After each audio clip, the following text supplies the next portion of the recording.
this week has been wild on comic book Twitter. Like, it's gone nuts, it's gone crazy. I don't know what the hell's going on anymore. Like, I'm so confused. Like, there's people that are being, like, claimed to be or portrayed to be one thing, like they're an X, they're a this, they're a that. They're trying to ostracize these people, and these kind of fans are horrible, and da da da, and this, that, and the other. Like, it's crazy to me, all the stuff that's going on. I'm just like, why? What is the point if everyone just kind of, I say everyone, but if the people making the accusations just stopped for a second, they'd realize things aren't actually that bad.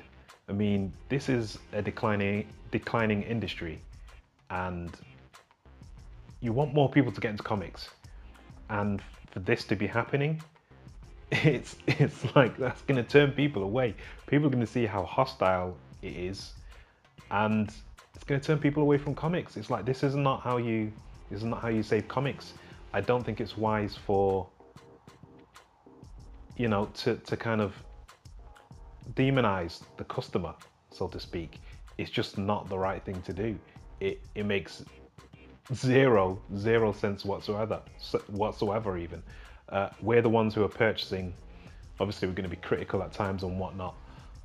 Obviously, there's going to be people also that some pros may agree with heavily, but that doesn't mean that you then need to demonize a whole group of people who just happen to click subscribe on a specific individual and happens to follow their content. It's completely ridiculous. I mean, I look at the pros and I just see this whole kind of in-group, out-group mentality with them, and everyone around them has to be in the group and they all has to police one another if someone steps out of line, which is what happened to that Declan guy. He steps out of line, he decided to have a free thought, and then he kind of just got piled upon, and they told him, no, what you're saying is completely wrong. But it's like, if everyone chilled out, it wouldn't be that bad. It wouldn't be that bad at all. I don't understand what the obsession is with this kind of lazy keyboard internet activism. It's just so lazy, and it's just so insincere. And I don't know as to when it became kind of like the norm for people to kind of do the whole cry bully like tactics and techniques and stuff like that. And it's just not what we need right now. Like, me personally, I try not to get involved in that stuff. I see that stuff and it gives me a headache, to be honest, but I really try not to get involved in it. But every now and again, I just see something that I'm just like, this is ridiculous. Like the Alex de Campi stuff. I was just like, what the hell? I mean, look, I understand that sometimes there's people on the internet that are the thing that you despise the most. But I think sometimes what happens is people imagine there are more of that specific thing than there actually are. But then another thing that's also happening is, look, I'm just going to say it. There's a lot of people out there that dislike DNC. There's a lot of pros out there that dislike him for whatever reason. Sometimes it's to do with things that he's said, and as someone who follows him, sometimes you can justify it, depends to who you are. Sometimes I think there's things that he said that me personally, I wouldn't say, so I can't justify those things. But I think it's kind of blown out of proportion a little bit. And because he's so popular, they're not really able to, nothing can stick. Nothing that they say about him can stick. So it seems like what the tactic is now is to demonize those who subscribe and follow him. And that's not a good tactic either, because the more they mention his name, the bigger and stronger he grows.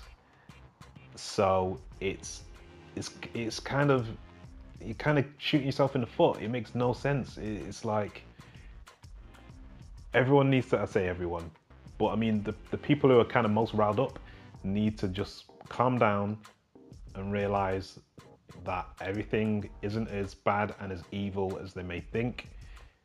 There's people who want to buy their content. Those same people are sometimes critical of the content. There will be the occasional fringe player who, will be hostile or will be whatever it may be, whatever boogeyman they think exists will match that.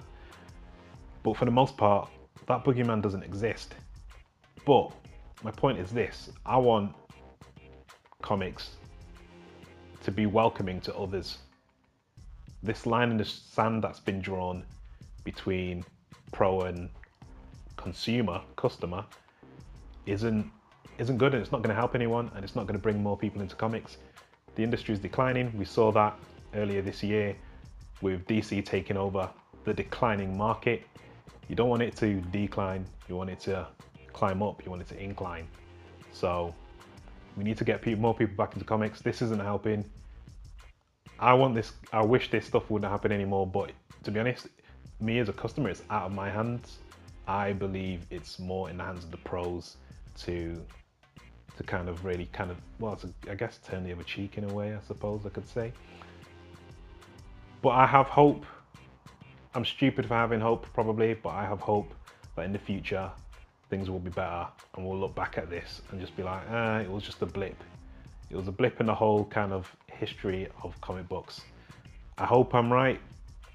At the moment, the way things stand, I don't think I am, and I think the comic book Twitter drama is going to continue for the foreseeable future. But hopefully one day there will be a future where things will be good again. Man, it's tiring. It's very tiring.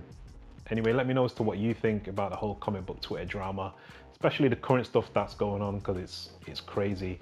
Like, comment, subscribe, hit the bell notification, and as always, I'll catch you on the next one. But before I go, here's a little something showing you as to what I think the future could possibly be like if we reach a level of peace. Did you always know? Oh no, no I didn't.